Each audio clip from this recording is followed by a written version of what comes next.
Have you ever felt a deep, gnawing suspicion that being a good person is not enough? We are taught from our first breath to follow the rules, to fit in, to walk the well-trodden path that society lays out for us. We are told this is the key to a happy and successful life. It is a comforting story, a simple map for a complex world. This map promises safety and acceptance if we just follow its directions without asking any questions. Think about it. We are rewarded for our obedience. We get a gold star in school for coloring inside the lines. We get a promotion at work for not challenging the status quo. We receive likes and shares online for echoing popular opinions. This system of rewards creates a powerful incentive to conform. It trains us to seek validation from the outside world, to measure our worth by the applause of the crowd, rather than by an internal compass. The common belief is that this path of conformity is the path of virtue. We are told that self-sacrifice for the group, obedience to tradition, and humility are the highest goods. These are the values of the herd, the comfortable morality that keeps the flock together. It feels safe here. It feels warm. There is a sense of belonging in moving with the crowd, in thinking the same thoughts, and wanting the same things as everyone else around you. The rebel in this story is cast as the villain. They are the ones who ask uncomfortable questions. They are the ones who wander off the path. Society labels them as selfish, dangerous, or foolish. We are taught to fear this figure, and more importantly, to fear the part of ourselves that might want to be like them. This fear is a cage, a powerful tool to ensure we remain compliant and predictable, never daring to discover our own potential. And so we put on the mask. Every morning we choose the face that the world wants to see. The cheerful colleague, the agreeable friend, the dutiful citizen. We learn to suppress our strange thoughts, our wild impulses, our unique desires. The mask is comfortable, and over time, we can almost forget that we are even wearing it. We become so good at playing the part that the line between the actor and the character begins to blur completely. We build our lives on this foundation of shoulds and oughts. We choose a career because we should be practical. We get married because we ought to settle down. We buy a house because that is what successful people do. Each decision is a brick in the wall of a prison we are building for ourselves. A prison with comfortable furniture and a nice view, but a prison nonetheless. We are the architects of our own comfortable confinement, all in the name of being good. The promise is that this life will bring contentment. It promises a quiet, peaceful existence, free from the turmoil of radical choices. By following the recipe, we expect to bake the perfect cake of happiness. We tick all the boxes society gives us, expecting a prize at the end. We chase external markers of success: the car, the title, the online praise, believing they will fill the void we feel deep inside. It's a transaction we've been taught our whole lives. This is the great lie, that your purpose is to find your place within the system. That greatness is about how well you fit into a pre-existing mold. The system wants you to be a predictable cog in a giant machine. It needs you to be manageable, to want what it tells you to want. This lie is not necessarily malicious. It is a principle of social order. But it comes at a tremendous cost to the individual spirit, a cost we are about to explore. But what happens when the applause stops? What happens when you achieve everything you were told to want and you still feel empty? A quiet dread begins to creep in at the edges of your carefully constructed life. A flicker of doubt in the middle of the night.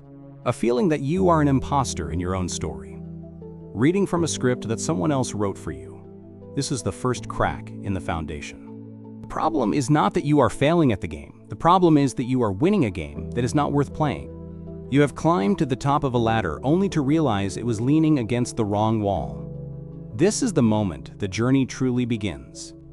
It starts not with a roar, but with a whisper, a single terrifying question that echoes in the silent chambers of your heart. Is this all there is? That feeling of emptiness is a message. It is your true self, buried deep beneath the masks and the roles, trying to send a signal. It's telling you that the life you are living is not aligned with the person you are capable of becoming. The anxiety, the boredom, the quiet desperation, these are not signs of weakness. They are symptoms of a spirit that is being starved. They are the growing pains of a mind beginning to wake up from a long slumber. You start to notice the cracks in the world around you. The smiling faces of your peers suddenly look like fragile masks. The confident pronouncements of authority figures begin to sound hollow and rehearsed. The solid ground of common sense begins to feel like thin ice. You start to see the hidden motivations behind the morality you have been taught. The fear, the envy, the desire to control. The world no longer seems so simple or so safe. This is where the first doubt takes root. Who wrote these rules you follow so diligently? Were they written by the strong, the brilliant, and the brave? Or were they written by the timid and the weak? By those who feared greatness in others because they lacked it in themselves? What if good is just a label for what is safe and predictable for the herd, and evil is the label for anything that threatens its comfortable mediocrity? You are on a treadmill, running faster and faster, but you are not moving an inch. You accumulate more things, more titles, more followers, but your internal landscape remains barren. The effort is immense, but the progress is an illusion. This is the exhausting reality of a life lived for external approval. You are perpetually chasing a horizon that recedes as you approach it, forever seeking a fulfillment that this path can never, ever provide. You begin to feel the weight of invisible chains. Every time you hold your tongue to avoid conflict, a link is forged. Every time you betray an inner conviction to please someone else, the chain gets heavier. You don't see them, but you feel their pull. They restrict your movement, limit your thoughts, and keep you tethered to the spot society has assigned to you. The comfort of belonging now starts to feel like the constriction of a cage. The words of the rebel genius Nietzsche begin to echo. He would not offer you comfort. He would ask you to look at your comfortable life and see it for what it is, a slow suicide, a gradual dimming of the fire within. He argued that the values of the herd, pity, humility, and safety, were designed to neuter the strong individual. They are the morality of weakness, designed to keep everyone at the same low, manageable level. You look at the crowd again, but this time with new eyes. You no longer see a community of individuals. You see a herd. They move together, they think together, they fear together. They graze on the same approved ideas and flee from anything new or challenging. They find comfort in their numbers, unaware that their collective warmth is the very thing that prevents any one of them from ever catching fire and shining with their own unique light. This realization brings a profound sense of loneliness. To question the herd is to be cast out by it. Your friends may not understand, your family may worry. Society will label you as difficult or strange. The warmth of belonging is replaced by the cold wind of isolation. This is often the point where most people turn back, terrified of being alone. They run back to the comfort of the cage, preferring the familiar chains to the frightening freedom of the open sky. You start to resent the very things that once brought you comfort. The polite conversations feel like lies. The social rituals feel like empty performances. You feel a growing contempt for the weakness you see in others, and more painfully, the weakness you see in yourself.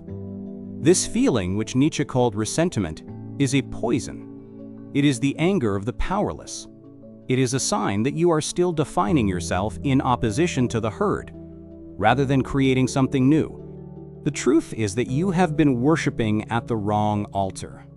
You have been praying to the gods of public opinion, social acceptance, and material success. But these gods are hollow. They demand your soul as a sacrifice and offer only fleeting satisfaction in return. Waking up to this fact is painful. It feels like a betrayal. It feels as though your entire life has been built on a lie, and in many ways, it has. The unraveling is a messy, confusing process. It is not a single moment of clarity, but a series of painful revelations. Each one strips away another layer of your false self. It forces you to confront your fears, your compromises, and your deep-seated need for approval. It feels like falling, like the ground has vanished from beneath your feet. You are in a free fall, with no guarantee that there is anything to catch you at the bottom. This is the critical turning point. You can either retreat back to the numbness of conformity, or you can push forward into the terrifying uncertainty. You can choose the last man, as Nietzsche called him, the person who seeks only comfort and security, who blinks in the face of greatness. Or you can dare to become something more. The choice is yours alone, and it is a choice you must make every single day. The path of the rebel genius begins here. Nietzsche's philosophy is not a gentle pat on the back, it is a hammer. He asks you to take that hammer and shatter the old tablets of values you were given, to break the laws that were not of your own making. This is not an act of childish rebellion or senseless destruction. It is a necessary act of clearing the ground. You cannot build a new temple for your own spirit on the foundations of someone else's prison. So you begin to question everything. Why is this considered good? Why is that considered bad? Who benefits from me believing this? You start to dissect the morality you inherited, tracing its origins not to a divine source, but to very human needs and fears. You realize that what is called good for the spider is bad for the fly. Morality is not absolute, it is a perspective, and you have been living your life from someone else's perspective.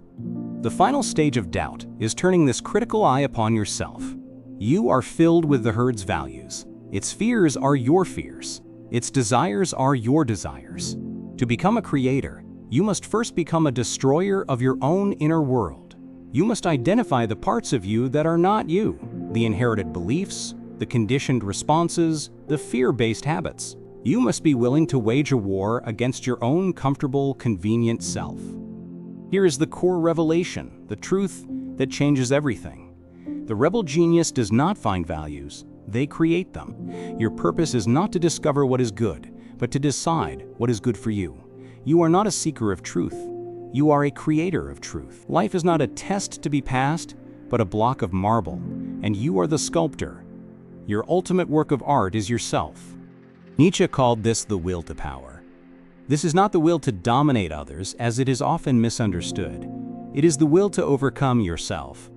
It is the fundamental drive of all life, to grow, to expand, to express its strength, to become more than it is. The tree pushes its roots through rock. The eagle soars on the storm. The rebel genius channels this fundamental force into the conscious act of self-creation, turning chaos into a dancing star. To do this, you must go beyond good and evil. This doesn't mean becoming a villain. It means rising above the simplistic, inherited morality of the herd. It means creating your own table of values, one that serves your growth and your highest potential. What is good for you is that which enhances your feeling of power, your will, your courage. What is bad is everything that stems from weakness, fear, and conformity. This is the first of three metamorphoses Nietzsche described. The spirit first becomes a camel. The camel kneels and takes on the heaviest burdens, duty, tradition, and the values of others. It is strong and reverent, but it is a beast of burden. It carries the weight of "thou shalt." Most people live and die as the camel, proud of the weight they carry, never realizing it is crushing them. Then, in the loneliest desert, the spirit becomes a lion. The lion fights the great dragon named "thou shalt." This dragon is covered in scales, and on every scale is a rule created by others. The lion's sacred word is "I will." It is a destroyer, a sacred no. It fights for freedom. It clears the space for new creation. This is the stage of the rebel, the one who breaks the chains and defies the old masters. But to create new values, the lion must become a child. The child is innocence and a forgetting, a new beginning, a game, a self-propelled wheel, a first movement, a sacred yes. The child does not react against the old values. It simply creates its own, playfully and joyfully. It affirms life. This is the ultimate goal, not just to be free from something, but to be free for something, to become a creator. The rebel genius practices amor fati, the love of one's fate. This means not just accepting your life, but loving it in all its pain, struggle, and joy. You must want nothing to be different, not forward, not backward, not in all eternity. To affirm one single moment of joy is to affirm all of existence. The genius does not wish for an easier life. They wish to be strong enough to deserve the life they have. Hardship, then, is not an obstacle, it is a tool. It is the fire that forges the sword. It is the resistance that builds the muscle. A thinker like Nietzsche would say that you should welcome difficulty, for it is the only thing that can make you stronger. The comfortable, easy life creates weak, fragile people. The life of struggle and self-overcoming creates the individual who is hard, resilient, and beautiful, like a diamond formed under immense pressure. Therefore, you must stop running from what you fear. You must turn around and face it. Your fear is a compass. It points directly to the thing you must do next. The thing that terrifies you is often the very thing that will set you free. The dragon you are afraid to fight guards the greatest treasure. The genius does not seek to eliminate fear. They learn to dance with it, to use its energy to propel them forward into new territory. The ultimate act of the rebel genius is to become who you are. This is not about finding a predestined self. It is about an active, ongoing process of creation. You have the raw material, your passions, your pains, your talents. Your task is to become the artist who shapes this material into a coherent, powerful, and authentic whole.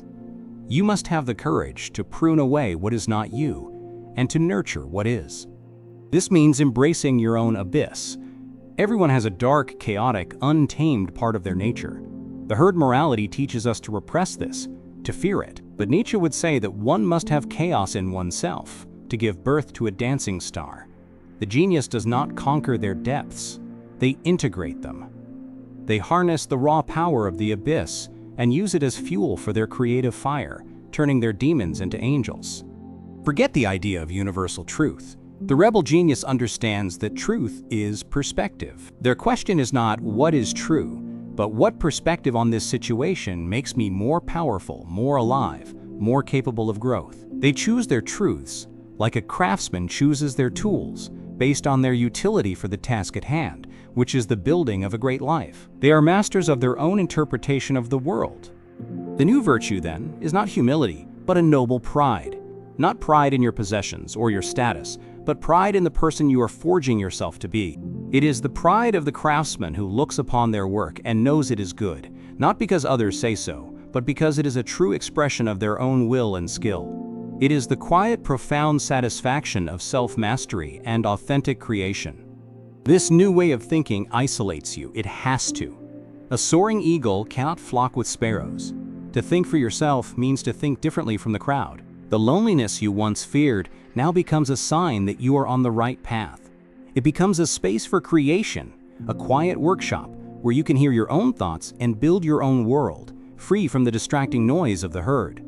The highest state is a kind of profound selfishness. Not the petty selfishness of taking from others, but the grand selfishness of giving the world the greatest gift you can, a fully realized, powerful, and unique individual. By focusing on your own growth, you become a source of light and strength. A lighthouse does not run around the coast trying to save ships. It simply stands, shines its light, and becomes a beacon for those who can see it. Let go of the need for a purpose given to you by heaven or by society. The rebel genius gives purpose to life. The world is inherently meaningless, a blank canvas. This is not a cause for despair, but the ultimate liberation. If there is no pre-written script, then you are free to write your own. You are the one who imbues your actions with meaning. You are the poet of your own epic life. The path of transformation is a climb. It is not a gentle slope. It is a treacherous mountain.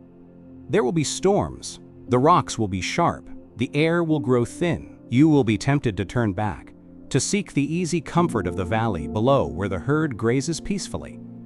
Every step is a choice, a reaffirmation of your will to ascend, to see the world from a higher perspective. Compare the two paths.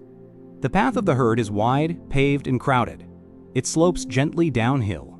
It is comfortable and safe, but it leads to a gray, uniform city where everyone is the same, a place of comfortable numbness.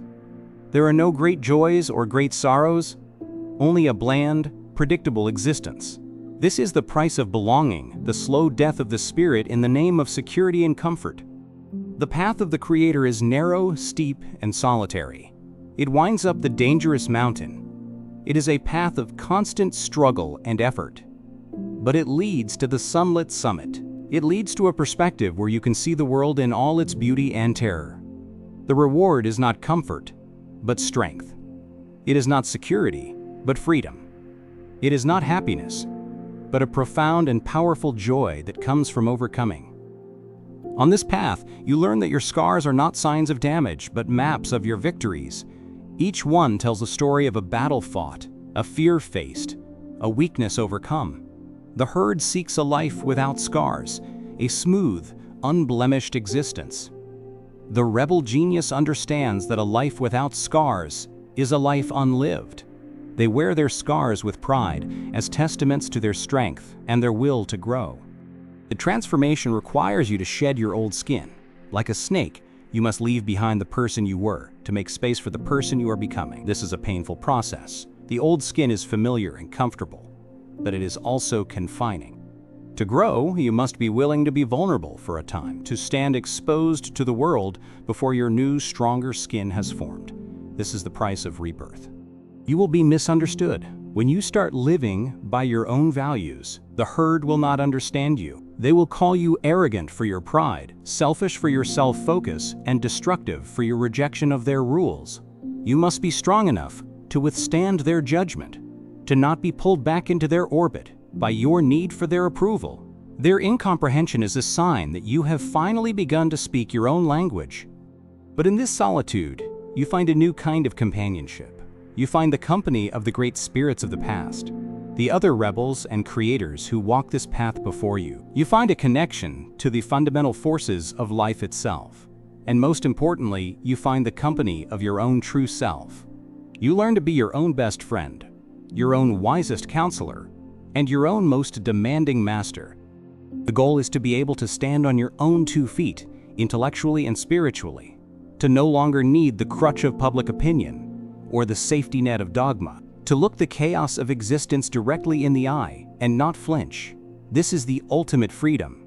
It is the power to affirm life, not in spite of its suffering, but because of it. It is the ability to dance on the edge of the abyss. This transformation is not a final destination. It is a continuous process. The mountain has no final summit. Every peak you reach reveals a new, higher peak beyond it. The process of becoming who you are is a lifelong task. The rebel genius is not someone who has arrived, but someone who is always on the way, always climbing, always striving to overcome themselves, to become a more perfect expression of their own will. So how do you bring this into your life? It does not begin with a grand, dramatic gesture. It begins with small acts of courage and honesty. It starts with the one decision you make today that is truly your own, not one born of fear or obligation. It is in choosing the book you want to read, not the one you should. It is in speaking one honest sentence in a conversation full of polite lies. Start by auditing your own values. Take a belief you hold about what is good or successful. Ask yourself, where did this belief come from? Is it mine, or is it something I absorbed from my parents, my teachers, or the media? Does this belief make me stronger, more alive, more authentic? Or does it make me smaller, weaker, and more afraid? Be a ruthless investigator of your own mind. Find your own form of hardship. You don't need to seek out suffering, but you must stop running from voluntary difficulty. Challenge yourself physically. Learn a skill that is hard for you. Have a conversation that you have been avoiding. Each time you consciously choose difficulty over comfort, you are strengthening your will. You are teaching yourself that you are more resilient than you believe. Building the muscle of self-overcoming. Spend time in solitude. The world is too loud. You cannot hear your own voice above the noise of the crowd. You must create intentional space for silence. In that silence, your own thoughts, fears, and desires will begin to surface. At first, it may be uncomfortable, but over time, you will learn to find clarity and strength in that solitude. It is the laboratory where your new self is born. Embrace one thing you have been taught to see as a flaw. Perhaps you are too intense, too quiet, too passionate, too strange. What if this flaw is not a flaw at all? What if it is the source of your unique power? A quality the herd fears because it cannot be controlled. Stop trying to fix it. Instead, learn to cultivate it, to aim it, to turn it into your greatest strength. We have journeyed from the comfort of the lie to the terror of the truth. We saw how society's rules, the morality of the herd, can create a safe but empty life. We followed the first whispers of doubt as they unraveled this comfortable world. revealing the chains and masks of conformity. We saw that our quiet desperation was a symptom of a spirit waking up, preparing for a rebellion against the tyranny of should. Then came the core revelation, the hammer of Nietzsche. The truth that a rebel genius does not follow values, they create them. We learned of the three metamorphoses, from the dutiful camel, to the defiant lion, to the creative child. We understood that the goal is to go beyond good and evil, to forge our own morality based on what makes us stronger, and to become the sculptor of our own soul. We saw that this path is a difficult, lonely mountain climb. It requires us to love our fate, to use hardship as a tool, and to face our fears. It is a path of constant self-overcoming, of shedding our old skin to become who we truly are. The reward is not happiness, but a profound freedom and a strength that can only be earned through struggle. It is the power to stand alone, a beacon of your own making. This power is not reserved for a few historical geniuses. It is a potential that lies dormant within you.